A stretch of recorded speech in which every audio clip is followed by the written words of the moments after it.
I need to tell you what I saw because nobody else will believe it.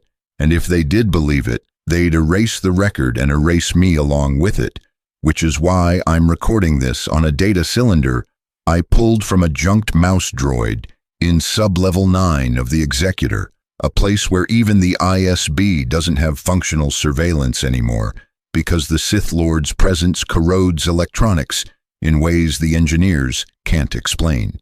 My name is Lieutenant Venz Cordova, Imperial Navy Intelligence Division, attached to the personal fleet command structure under Lord Vader himself, and for 3 years I was the junior logistics analyst responsible for tracking independent contractor performance metrics, which sounds like the most boring assignment in the Empire until you realize that one of those contractors was Boba Fett. And tracking Boba Fett meant watching him evolve from a dangerous man into something that no longer fit into any category the Empire had words for. They assigned me to the role in 3ABY right after Hoth, when the fleet was still licking its wounds, and Admiral Piet was walking around looking like a man who just watched Ozzel's corpse get dragged past him, which he had. I was 26 standard years old, Coruscant-born, Imperial Academy graduate with honors in data analysis and strategic resource management, which meant I knew how to make spreadsheets dance and how to keep my mouth shut when I saw something that didn't add up. The Empire runs on data, you understand? Every blaster bolt accounted for, every ration pack logged, every credit traced through a dozen shell corporations back to the Emperor's private accounts. And somewhere in that massive neural network of information, there was a file labeled Independent Contractor Performance Assessment, Priority Alpha, that only 3 people in the entire Navy had clearance to access.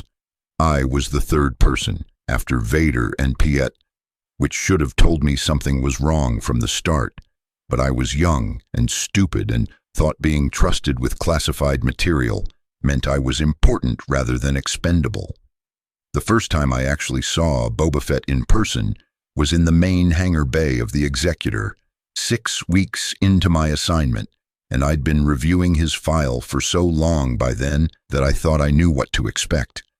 The file was extensive, going back decades, starting with confirmed kills attributed to an unnamed Mandalorian armor-wearing operative during the Clone Wars, then a gap of several years, then a sudden explosion of bounty acquisitions beginning around 19 BBY that coincided almost exactly with the declaration of the New Order. The pattern was clear even to a junior analyst. This was someone who'd been active during the Republic's final days, had gone quiet during the transition, and had emerged in the Imperial era as the most efficient hunter in the known galaxy.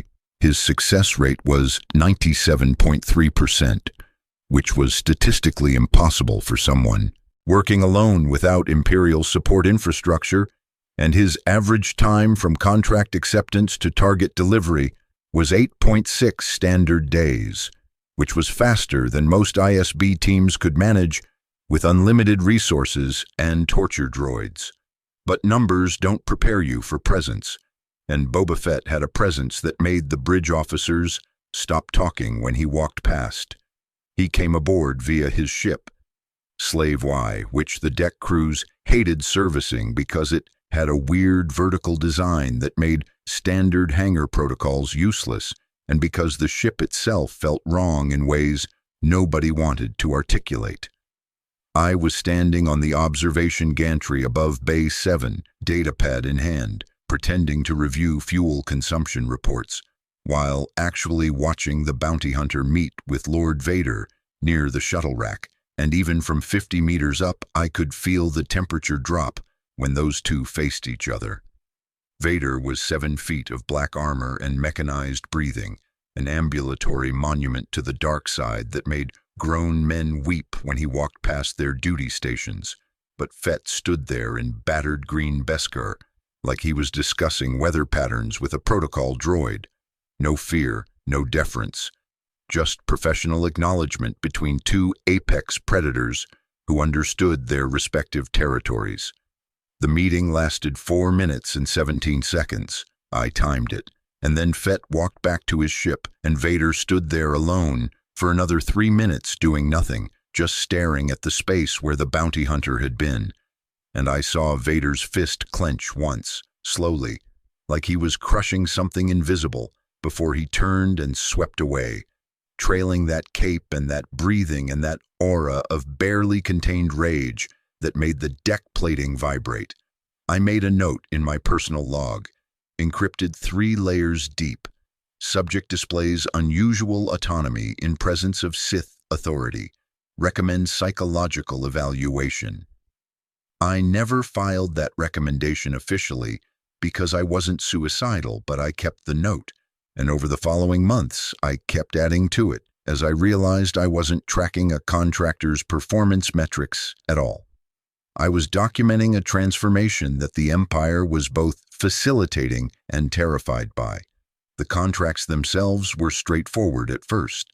Imperial Intelligence, or the ISB, would identify a high-value target, a rebel cell leader, a defecting officer, a smuggler with sensitive information, and they'd put out a bounty through the official channels, which meant the Bounty Hunters Guild and the independent operators who were too dangerous or too expensive for guild membership. Boba Fett always got first consideration on priority alpha contracts, which were the ones involving Rebel Alliance command personnel or individuals with direct connections to the rebellion's leadership structure. The payment structure was generous, 50,000 credits minimum with bonuses for intact delivery and speed, premiums for time-sensitive acquisitions, and Fett collected those bonuses with mechanical regularity that suggested he wasn't human so much as some kind of organic targeting computer wearing armor. But the interesting pattern wasn't the successes. It was the methodology evolution I could trace through the reports. In the early contracts from my observation period, Fett's approach was textbook bounty hunter work. Track the target through informant networks, set up an ambush at a choke point, use superior firepower and armor to neutralize resistance, secure the target, deliver to Imperial custody. Efficient, brutal, professional. The kind of work that made him expensive but reliable. Then, around month 4 of my assignment, I started noticing deviations. Targets that should have required weeks of investigation were being acquired in days. Ambush sites that were chosen with knowledge of the target's movements that couldn't have come from any intelligence source the Empire had access to. Extraction methods that suggested Fett was somehow predicting rebel response patterns before they happened. I brought this to Piet's attention once, carefully, during a routine briefing on contractor expenditures. Admiral, the success rate acceleration in Subject Fett's recent acquisitions suggests access to intelligence sources beyond those provided by Imperial channels. Should we be concerned about information security? Piet looked at me the way you'd look at a child who just asked why the sky is black in space, and he said, "Lieutenant Cordova, Lord Vader has personally vouched for the contractor's reliability. Your concern is noted and dismissed. Focus on the metrics," which was Piet's polite way of saying, "Shut up and stop asking questions that might get you killed," and I took the hint. But I didn't stop tracking the pattern because that's what analysts do. We find patterns even when we're ordered to ignore them. The evolution became more pronounced after the incident on Ord Mantell, which wasn't even an official Imperial contract, but which ended up in my reports because Fett delivered a rebel intelligence officer to us as a bonus acquisition that he claimed to have stumbled across while pursuing a separate bounty.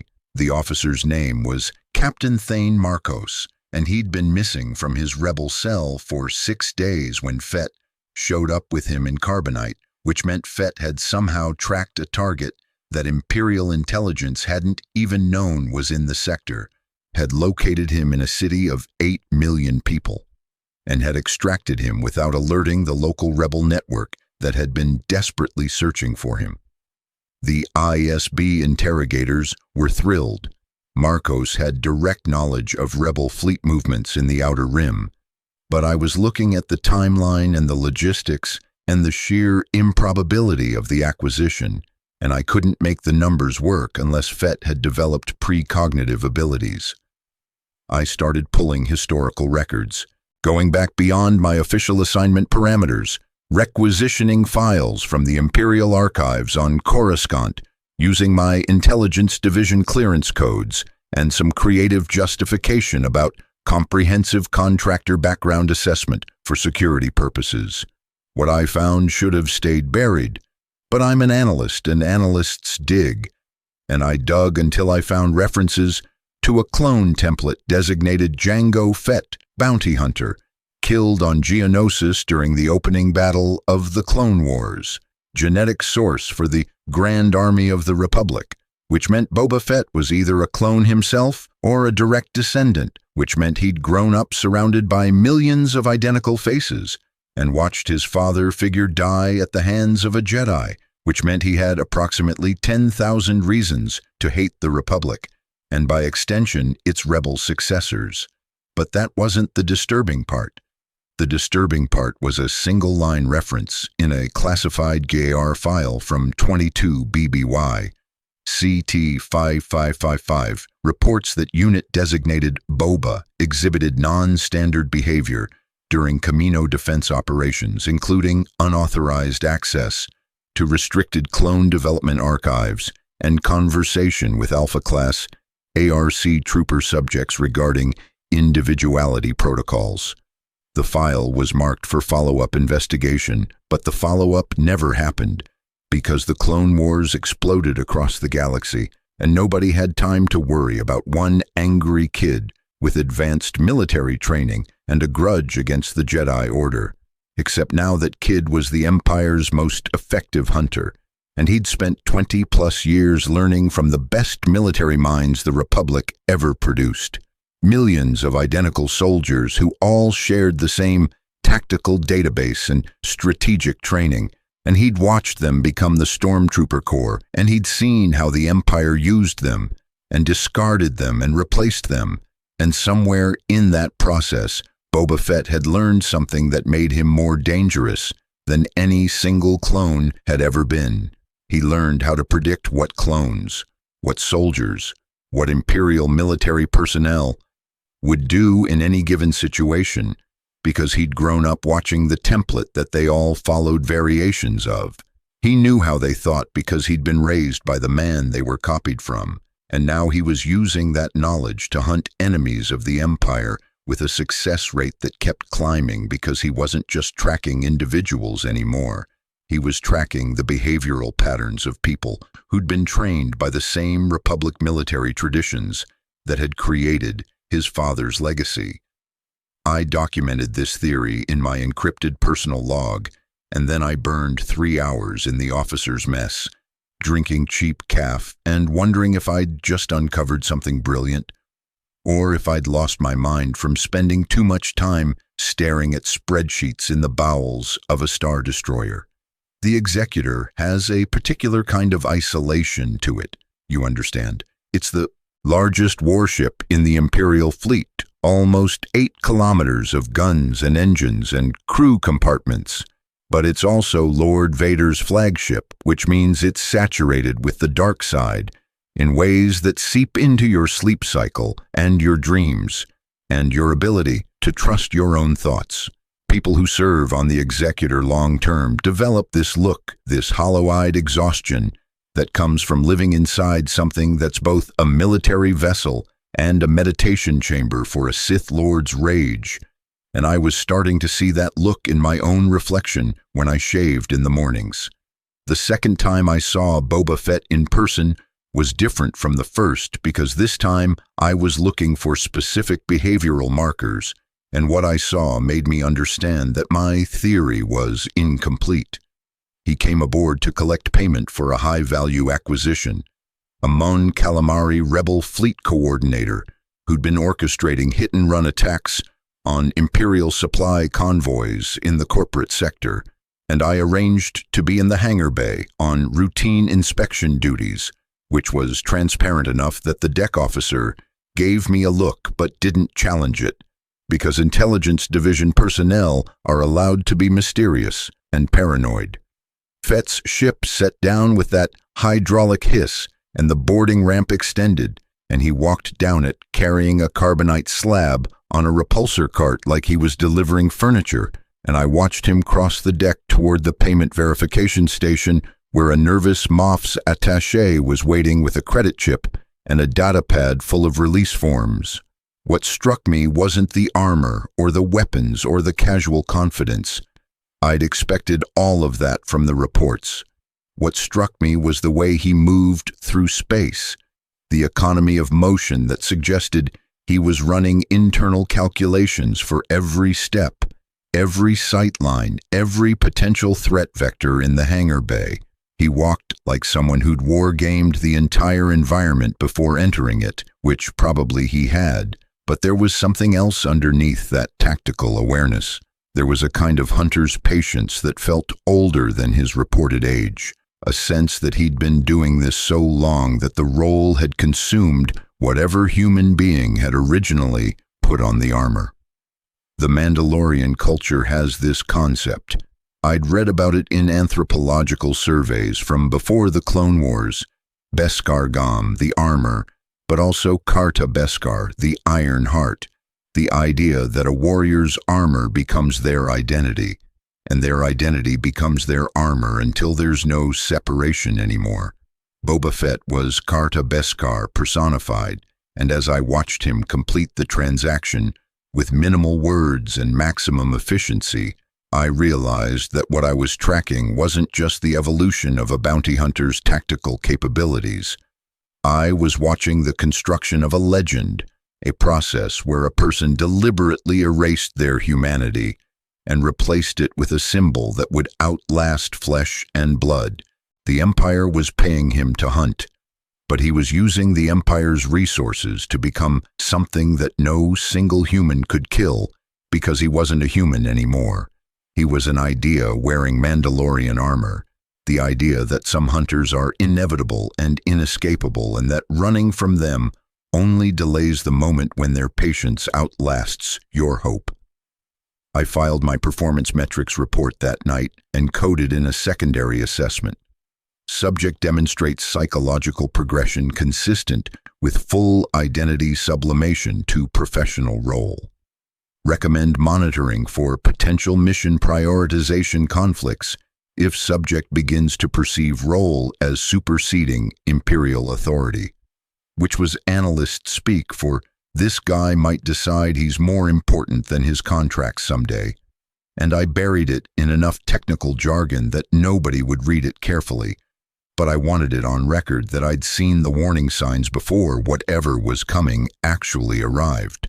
What arrived was the Han Solo contract, and that's when everything changed. The briefing came down through Admiral Piet directly, flagged as Priority Ultra, which was a classification I'd only seen twice before, and both times it had involved Rebel Alliance leadership targets.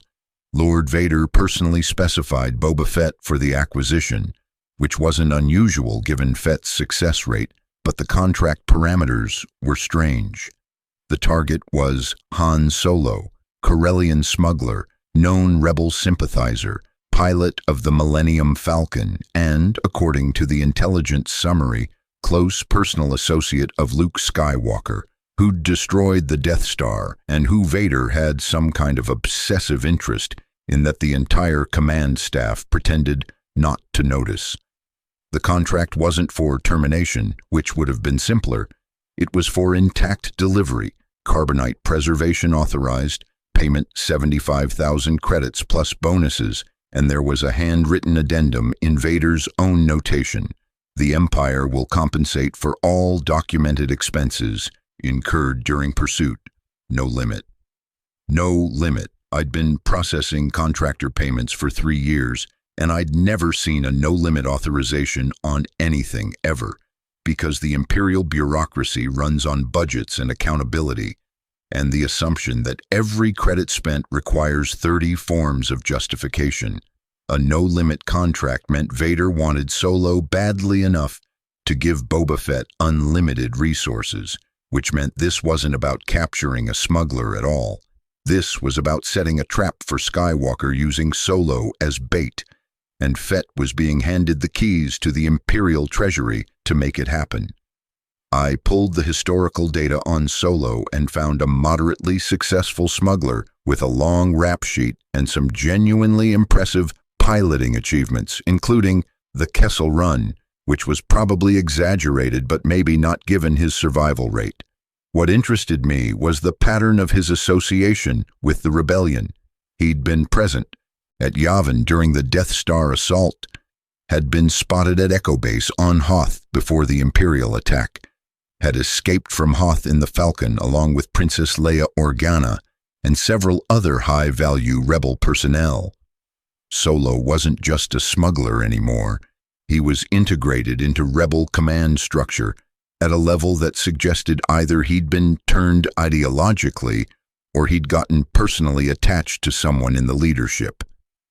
The psychological profile suggested the latter, which meant he had exploitable emotional vulnerabilities, which meant a hunter who understood human behavioral patterns, could predict his movements by predicting the movements of the people he cared about.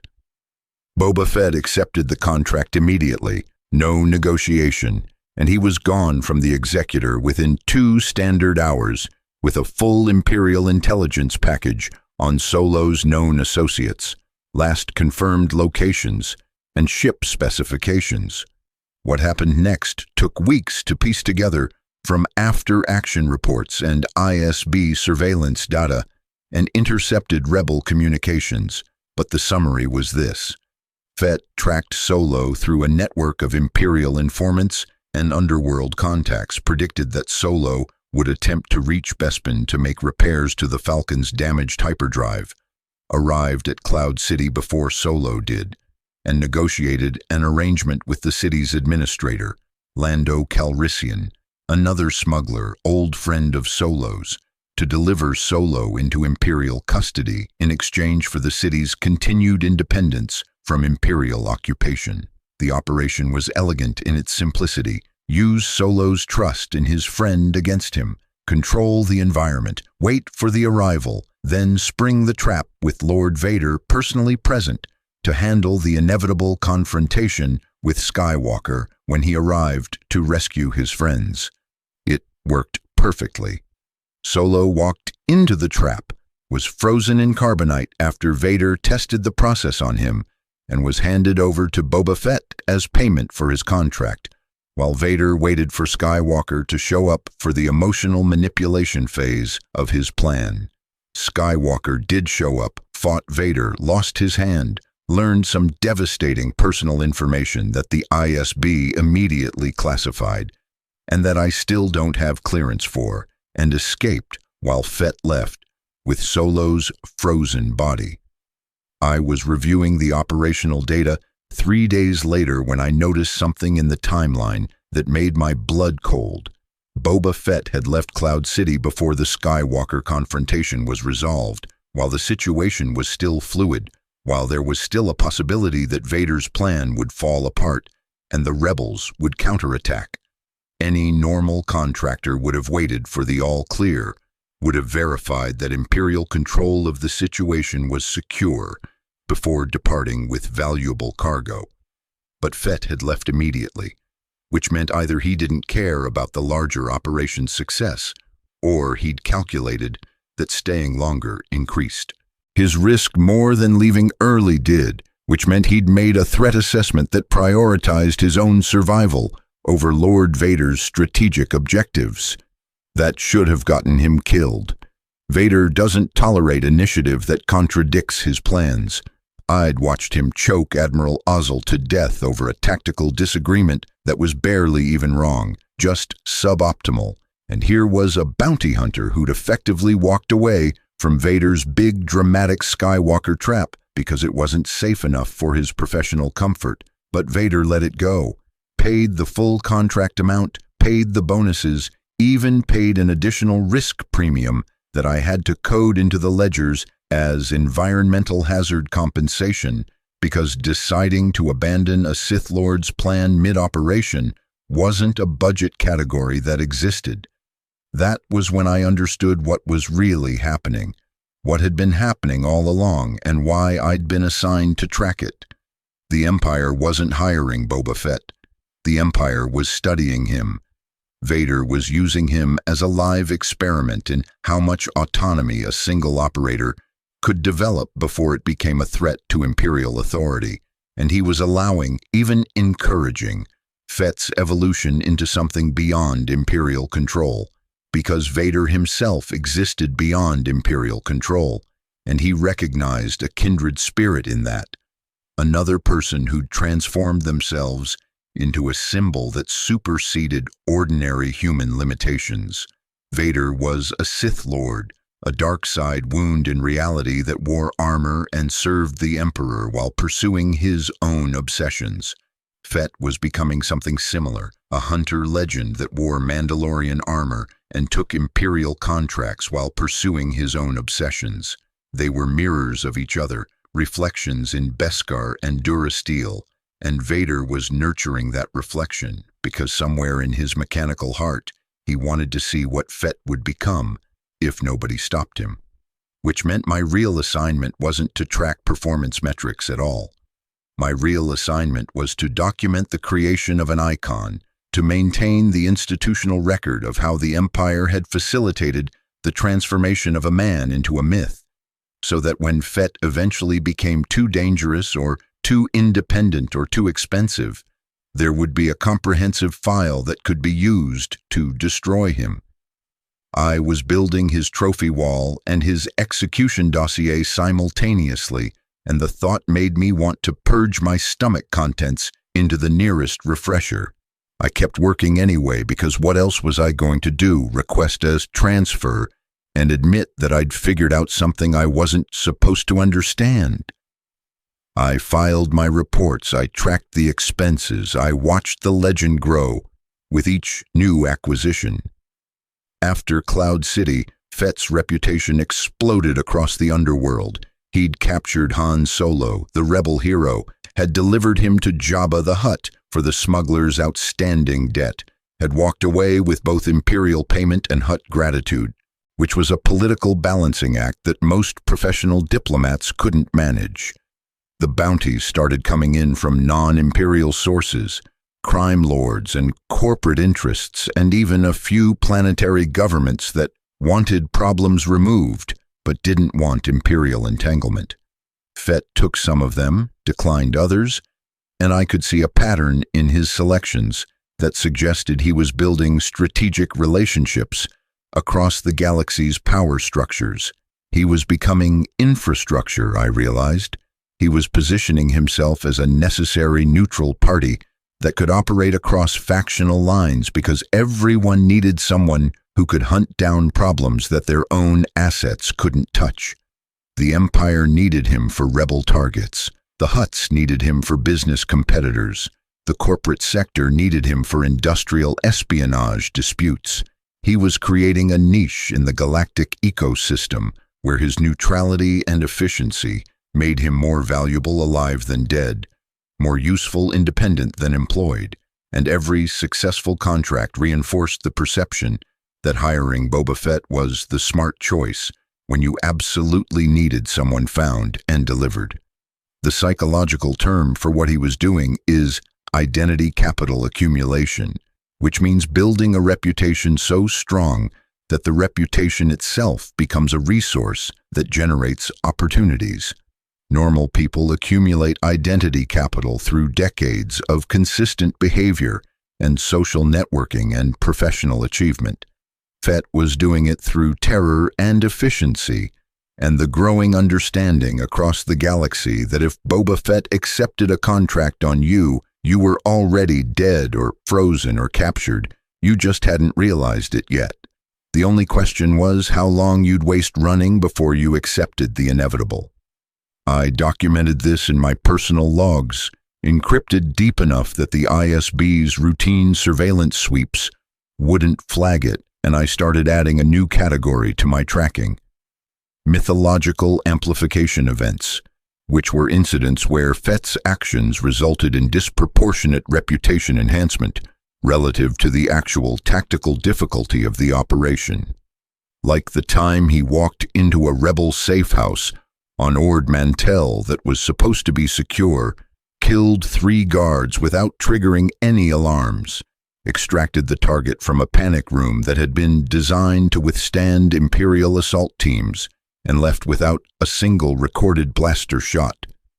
The ISB analysis concluded he must have had inside information, but I'd tracked his information sources and there was no leak, which meant he'd done it through pure infiltration skill and architectural knowledge, and the ability to move through a defended position like he'd memorized every guard's rotation schedule just by watching the building's external patterns for 6 hours. That wasn't normal, that was supernatural, except there was no indication Fett had any force sensitivity. He'd been around Vader multiple times, and Vader would have sensed it and either recruited him or killed him, and neither had happened. So Fett was doing superhuman things through purely human capabilities enhanced by experience and training and some kind of innate tactical genius that let him see patterns other people missed. Or maybe he'd just spent so long hunting people that he'd developed an instinct for how people behave when they're afraid, which positions they choose for safety, which escape routes they imagine using, and he'd learned to counter all of those choices before his targets even knew they'd made them. The more I studied him, the more I realized I was watching someone who'd weaponized empathy. Not empathy in the emotional sense. Fett showed no signs of caring about his target's feelings or suffering, but empathy in the cognitive sense, the ability to model another person's mental state and predict their behavior. He'd turned human psychology into a targeting system, and he was using it to hunt people across the galaxy with a success rate that kept climbing because every hunt taught him more about how people think when they're desperate. The mythological amplification events accelerated after rumors started spreading about the carbon freezing. Solo had been frozen as a test. Vader wanted to make sure the process wouldn't kill Skywalker when he finally captured him. But the effect on Fett's reputation was immediate and enormous. Suddenly every criminal, every rebel operative, every corporate executive with secrets to hide understood that Boba Fett had access to a preservation method that could keep them alive indefinitely while also making them absolutely helpless. Death you could prepare for mentally. Imprisonment you could hope to escape from. But carbonite freezing was different. It was suspended animation, permanent helplessness, and the idea that Fett could do that to you, could freeze you and then sell you to whoever wanted you most, made him infinitely more terrifying than a simple killer would have been. The psychology is called fate worse than death, and it's one of the most powerful fear responses humans experience. Fett had accidentally stumbled into it with the Solo freezing, but then, and this is where I saw the evolution crystallize into intention, he started deliberately using carbonite as his signature method for high-value acquisitions. He could have killed these targets easily, probably should have killed some of them for safety reasons, but instead he froze them, and every frozen target became a walking advertisement for his capabilities and his willingness to deliver his contracts alive, even when death would have been simpler. He was building a brand consciously and strategically, and the brand was, I am inevitable, I am inescapable, and I will bring you in alive so that the people who want you can do whatever they want with you for as long as they want. That's not a bounty hunter anymore. That's a force of nature wearing armor. That's the anthropomorphized concept of consequence coming to collect debts that you thought you'd escaped. I put this in my reports to Admiral Piet, carefully coded in performance analysis language. Subject demonstrates adaptive marketing strategy through operational methodology selection. recommends continued observation of brand identity consolidation effects on contract acquisition rates. Piet read it, I assume, because he signed off on my next budget authorization, but he never commented on the contents, which meant either he understood what I was really documenting and approved of it, or he didn't care as long as Fett kept delivering rebel targets to Imperial interrogation cells. The third and final time I saw Boba Fett in person was 9 months after Cloud City, when he returned to the Executor to collect payment for a rebel intelligence operative he'd extracted from a safe house on Bothawui.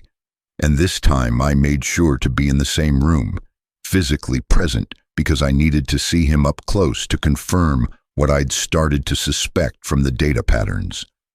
I arranged it through Piet's office, requested permission to conduct an in-person contractor performance review under the justification that such a high-value asset deserved face-to-face quality assurance evaluation, and somehow Piet approved it, which should have warned me that I was being set up for something, but I was too focused on my analytical obsession to care about my own safety. The meeting took place in Conference Room 7B, which was a small gray box with a table and 6 chairs, and the kind of oppressive silence that came from being deep inside a Star Destroyer's security section where the walls were thick enough to muffle screaming. Fett arrived exactly on time, escorted by 2 stormtroopers who left immediately once he entered, which meant someone had decided that whatever happened in this room was going to happen without witnesses. I was standing when he walked in, datapad in hand, trying to project confident professional authority despite the fact that my heartbeat was hammering against my ribs, hard enough to count individual beats. He stopped 2 meters away from me, said nothing, and I had to actively fight the urge to step backward, because the presence he projected was like standing near a fusion reactor. You couldn't see the danger, but you could feel it in your bones. The armor was exactly as I'd seen in the hangar observations. Green Beskar plates over a gray flight suit, equipment pouches, weapon systems, the T-shaped visor that made it impossible to see his eyes or read any human expression. But up close, I could see the details that the reports missed. Carbon scoring on the chest plate from recent blaster impacts, a fresh dent in the left shoulder pauldron, fine scratches around the gauntlets that suggested frequent equipment use, and most tellingly, absolutely no identifying marks or decorations or personal touches anywhere on the armor. It was functional gear maintained at operational readiness. Nothing more, nothing less. No trophies, no artistic flourishes, no clan symbols or personal history encoded in the paint scheme. Just efficient tools worn by someone who'd erased any distinction between the armor and the person inside it. Carta Beskar, Iron Heart. Lieutenant Cordova, he said, and his voice came through the helmet's external speakers with a modulated flatness that stripped away any emotional context. You wanted to discuss my performance metrics. I tried to say something analytical and professional, but what came out was, why? And I immediately wanted to eject myself into space for sounding like an idiot. But Fett just tilted his helmet slightly and waited, which I interpreted as permission to clarify. Why do you accept Imperial contracts when you could work exclusively for the Hutts or the corporate sector? The Empire pays well, but not extraordinarily, and you're exposed to significantly higher risk working against Rebel Alliance targets who have military training and support infrastructure. He was quiet for approximately 5 seconds, which felt like an hour in that gray box of a room, and then he said, "The Empire has access to the best intelligence networks in the galaxy. Working Imperial contracts provides information advantages that compensate for increased risk factors. It's an efficient resource exchange." Which was a perfectly reasonable answer that told me absolutely nothing about his actual motivations, and I realized with a crystalline clarity that came from too many months staring at his operational data that Boba Fett never revealed anything he didn't strategically choose to reveal, that every word he spoke was calculated for effect, and that this entire meeting was probably him analyzing me as much as I was trying to analyze him. We were having two conversations simultaneously, the surface discussion about contracts and performance, and the deeper evaluation of whether I was a threat or an asset or simply irrelevant to his long-term objectives. I decided to push into dangerous territory because I was already committed to the conversation and because analyst instinct was overriding survival instinct, which was probably a terminal mistake, but I couldn't stop myself. Your success rate has improved by 13% over the last year, while simultaneously your average contract completion time has decreased by 11%. That's statistically improbable, without either technological advantage or cognitive enhancement. Which is it? Another silence, longer this time, and I watched his helmet turn slightly as he processed the question and decided how to respond. When he spoke, there was something different in the modulated voice, not emotion exactly, but a kind of recognition, like he'd just recategorized me from bureaucrat to something more interesting. Experience accumulation, he said.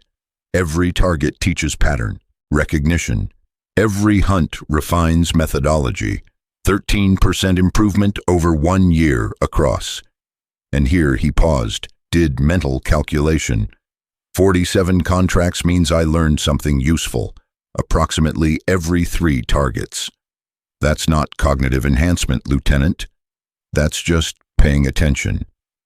And in that moment, hearing him break down his own evolution into pure analytical terms, I understood what I'd been documenting all along.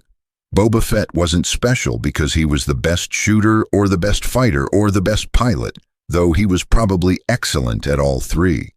He was special because he approached bounty hunting the same way I approached data analysis, as a systematic study of patterns that could be observed, documented, refined, and exploited.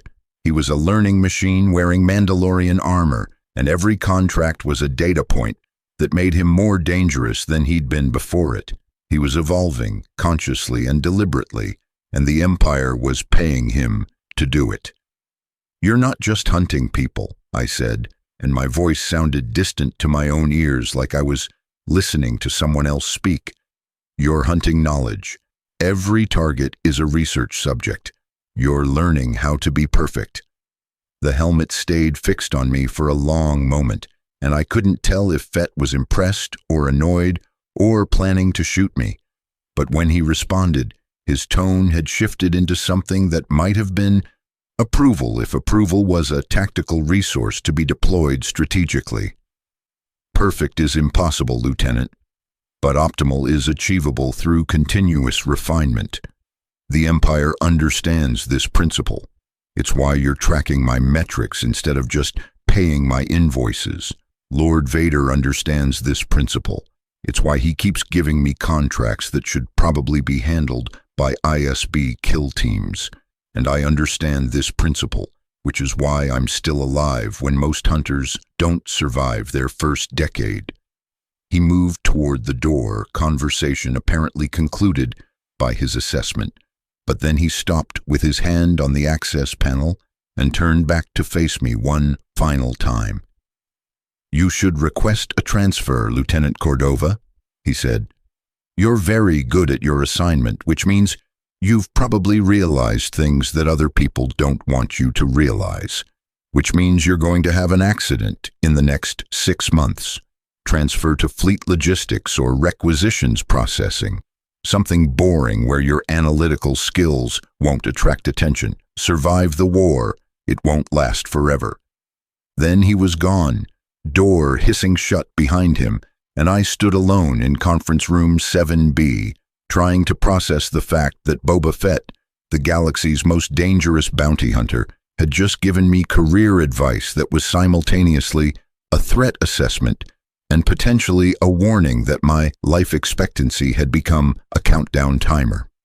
I didn't request a transfer. I should have, obviously, but analyst obsession is a form of addiction, and I was too deep into the data to walk away from the pattern I'd been tracking. Instead, I started documenting everything I'd learned with paranoid intensity, maintaining encrypted backup logs that I stored in multiple physical locations throughout the executor, preparing for the possibility that someone would decide my knowledge was more dangerous than useful, and would arrange for me to disappear into the ship's reactor core or out an airlock during a convenient maintenance accident. Fett's evolution continued. The contracts kept coming, the success rate kept climbing, and the legend kept growing. He delivered a Bothan spy network coordinator who'd been operating under deep cover in the Imperial bureaucracy for 7 years. He captured a Rebel Alliance fleet logistics officer who'd been coordinating supply runs to Outer Rim insurgent cells. He extracted a defecting Imperial Moff who'd decided to sell classified military intelligence to the highest bidder and who thought he'd hidden himself well enough that nobody could find him. Fett found him in 11 days. Each acquisition reinforced the reputation. Inevitable, inescapable, optimal. The Empire's most effective hunter. Vader's preferred contractor. The Mandalorian who never failed. And underneath all those external labels, I could see the pattern that nobody else was tracking. The systematic accumulation of experience and knowledge and tactical refinement that was transforming Boba Fett from an exceptionally skilled operator into something that transcended individual capability. He was becoming an institution, a permanent fixture in the galaxy's power structure, and he was doing it by being so consistently excellent that all the major factions simultaneously needed him and feared him and couldn't risk trying to eliminate him because his neutral position made him too valuable to too many important players. The Empire needed him for rebel targets. The Hutts needed him for business enforcement. The corporate sector needed him for legal gray area acquisitions. Even the Rebel Alliance, I suspected, occasionally needed him for internal security problems that they couldn't handle through official channels without triggering political complications. He'd found the perfect evolutionary niche, the one hunter who everyone needed but nobody controlled. The psychological term is shelling point, or focal point, a solution to a coordination problem that becomes self-reinforcing because everyone expects everyone else to coordinate around it.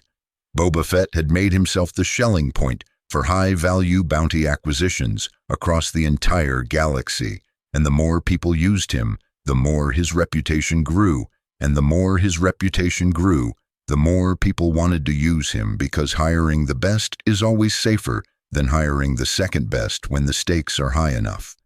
I documented all of this in my reports to Admiral Piet, watching my analysis get thicker and more detailed as the months accumulated, and I started to realize that I wasn't just tracking Fett's evolution, I was contributing to it. Every report I filed went into Imperial records. Every metric I calculated became part of his official performance assessment, and every positive evaluation I provided reinforced the institutional perception that Boba Fett was the Empire's most valuable independent contractor. I was helping build the legend, not just observing it, and the irony was that I couldn't stop because stopping would raise questions about why I'd stopped, which would trigger investigations, which would expose all the unauthorized analysis I'd been conducting, which would result in my immediate execution for exceeding my security clearance parameters. I was trapped inside my own analytical process, watching a man become a myth and simultaneously facilitating that transformation through the institutional mechanisms I'd been assigned to maintain. The breaking point came 14 months after the Cloud City operation, when Fett accepted a contract that should have been impossible even for him: extraction of a deep-cover rebel intelligence operative who was embedded inside Imperial Center's own security apparatus on Coruscant itself. Someone who'd been leaking classified information to the Alliance for over 3 years, and who the ISB had been hunting desperately without success because the operative was so well protected by institutional position and security protocols that approaching them would trigger immediate exposure. The contract came directly from the Emperor's office, which meant Palpatine himself wanted this person removed, but couldn't use official channels without admitting there was a leak inside his own security structure. Fett accepted the contract, disappeared for 6 weeks, and then delivered the operative to an ISB black site facility with zero explanation of methodology and zero collateral damage to Imperial Center's security systems. He'd extracted someone from the most heavily surveilled location in the galaxy, from inside the Empire's own headquarters complex, without triggering any alarms or leaving any evidence of how he'd done it. The ISB was ecstatic. The Emperor was pleased. Vader was... I don't know what Vader was because nobody can read that mask, but he authorized a bonus payment that equaled the original contract amount, which suggested approval. And I sat in my office on the executor reading the after-action report and realizing that Boba Fett had just demonstrated operational capability that exceeded what should be possible for any single independent operator, which meant either he'd developed resources and contacts that I hadn't tracked, unlikely given my obsessive documentation, or he'd achieved a level of tactical excellence that allowed him to operate inside the Empire's own security envelope without detection. He'd become what I'd been documenting, optimal, not perfect, because perfect is impossible, but as close to perfect as a human hunter could achieve through systematic refinement and continuous learning. He'd turned himself into a precision instrument, and every contract was both a demonstration of current capability and a learning opportunity for future improvement. I made one final entry in my encrypted personal log that night. Subject Boba Fett has completed evolutionary transformation from skilled operator to institutional fixture. Current capability level suggests near optimal performance across all assessed parameters. Recommend final classification upgrade from independent contractor to strategic asset. Further recommend institutional acceptance that subject operates beyond normal command and control structures and will continue to do so regardless of official policy preferences. The Empire does not control Boba Fett. The Empire provides Boba Fett with a stable client relationship that serves his long-term strategic interests. This distinction is critical for realistic policy planning.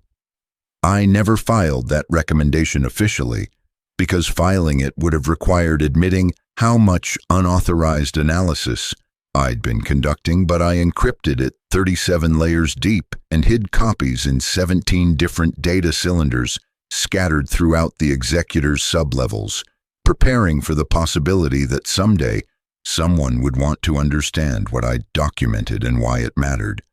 3 weeks after I made that final log entry, I was reassigned. No explanation, no warning, just transfer orders that came through Admiral Piet's office, transferring me to Imperial Fleet Logistics Command on Coruscant, effective immediately, with instructions to report within 48 hours. The orders were signed by Piet himself, which was unusual for a junior lieutenant's transfer, and there was a handwritten note attached in Piet's precise script. Your analytical work has been exemplary, Lieutenant Cordova. Your new assignment will make excellent use of your talents in a less specialized capacity. Safe travels.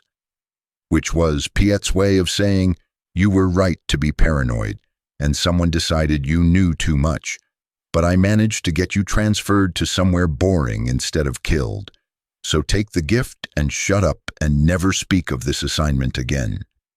I took the transfer, I packed my personal effects, I deleted all the official files from my workstation using proper data destruction protocols, and I left the executor on a personnel transport without looking back. Because looking back in the Imperial Navy is how you end up noticing things that get you killed. but I kept the encrypted data cylinders hidden in various cargo manifests and personal storage caches because analysts never really delete anything, we just hide it better. That was 2 years ago. As I'm recording this now, I'm still alive, still working in fleet logistics on Coruscant, still processing spreadsheets and data flows and pretending I'm a loyal Imperial functionary who never asks complicated questions. But I hear things through the institutional gossip networks that exist in any large organization, and what I hear confirms everything I documented during my time tracking Boba Fett. He's still operating, still taking contracts from the Empire and the Hutts, and anyone else who can afford his rates. Still maintaining that perfect neutrality that makes him valuable to everyone. His success rate hasn't declined. If anything, it's improved, which should be impossible at his demonstrated capability level, but apparently isn't. The legend keeps growing. The reputation keeps spreading. More stories, more impossible acquisitions, more demonstrations that if Boba Fett accepts a contract on you, you're already caught. You just haven't realized it yet. He's become exactly what I documented, an icon, not a person anymore, if he ever really was a person, after watching his father die and growing up surrounded by millions of identical faces and spending 2 decades hunting people across the galaxy. He's a symbol now, the physical manifestation of the concept that consequences exist and debts get collected, and there's no escape from someone patient enough and skilled enough and dedicated enough to hunt you until the heat death of the universe. The Empire facilitated that transformation, paid for it, benefited from it, and now has to live with the reality that they created something they can't fully control. Boba Fett serves the Empire when it's strategically advantageous for him to serve the Empire, which happens to be most of the time because the Empire provides excellent client benefits, but he's not Imperial in any meaningful sense. He's his own institution, his own power structure, accountable only to his own strategic objectives and the professional reputation he's spent decades building. And that's what makes him terrifying in a way that's different from Vader's terror, or the Emperor's terror. Vader is terrifying because he's a Sith Lord with infinite power who might kill you on a whim. The Emperor is terrifying because he's an ancient evil that controls the entire government and could erase your existence with a memo. But Boba Fett is terrifying because he's achievable. He's what happens when a normal human being decides to become optimal through systematic effort and refuses to stop refining themselves until they've reached the absolute limit of human capability. He's proof that you don't need the force or political power or vast resources to become legendary. You just need focus and patience and the willingness to treat your own evolution as a long-term project, where every failure is a learning opportunity and every success is a data point for future improvement. He's the nightmare version of human potential, the dark mirror of what dedication and discipline can create when applied to hunting other humans across the galaxy. I documented his evolution from hunter to icon, and now I'm hiding this, recording because I don't know what else to do with the knowledge. The Empire will probably fall eventually.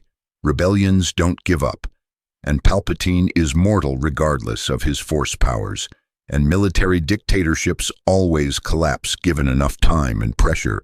But Boba Fett will survive the Empire's fall, I'm certain of it, because he's not dependent on Imperial power structures. He's his own structure, self-sufficient and adaptable, and positioned to work for whoever wins the war, because conflict always creates demand for hunters, and Fett is the best hunter the galaxy has ever produced. He'll still be operating 20 years from now, taking contracts from New Republic officials and Imperial remnant warlords and whoever else needs someone found and delivered. The armor will be the same. The methodology will be even more refined. The reputation will be even more powerful. And some analyst in some bureaucracy somewhere will be tracking his metrics and wondering how one person became so consistently, impossibly excellent at what they do. That analyst won't know what I know, won't have access to the documentation I created, won't understand that they're watching the final stages of a transformation that started decades ago when a kid named Boba watched his father die and decided to become something that fathers could never die as, a legend that outlasts flesh and blood. I'm recording this on a data cylinder that I'll hide somewhere in Coruscant's sublevels, in one of the abandoned maintenance tunnels that the city built over centuries ago, where maybe it'll survive and maybe it won't, but at least I'll have told someone, even if that someone is just hypothetical future archaeologists digging through Imperial ruins. I documented the deadly evolution of Boba Fett from hunter to icon, and this recording is my testimony that I witnessed it happening, that I helped facilitate it through my reports and my analysis and my participation in the institutional structures that enabled his transformation. The Empire created a monster, except monster isn't the right word because monsters are irrational, and Fett is the opposite of irrational. The Empire created a maximally efficient hunting system that wears Mandalorian armor and calls itself Boba Fett, and now that system operates according to its own optimization functions, while occasionally accepting Imperial contracts because the Empire remains a valuable client relationship. And I documented all of it, every metric, every pattern, every evolutionary step. And now I'm hiding in fleet logistics, trying not to think about what I learned and what it means that one human being can transform themselves into something that transcends human limitations through nothing but focus and systematic refinement. He's still out there, still hunting, still evolving, still adding data points to his internal model of how humans behave and how to predict them and how to catch them before they realize they're already caught. And I'm here, hiding in the bureaucracy, hoping he never decides that my documentation makes me a threat worth hunting, because if Boba Fett ever accepts a contract on me, I'm already dead. I just haven't realized it yet. That's what I learned documenting his evolution. That's what the Empire created and can't control. That's what happens when you give a talented hunter unlimited resources and decades of practice and no restrictions on how far he can push himself. You get an icon, you get inevitability wearing armor, you get Boba Fett, and may the Force help anyone whose name appears on his contract list, because nothing else will save them. End recording.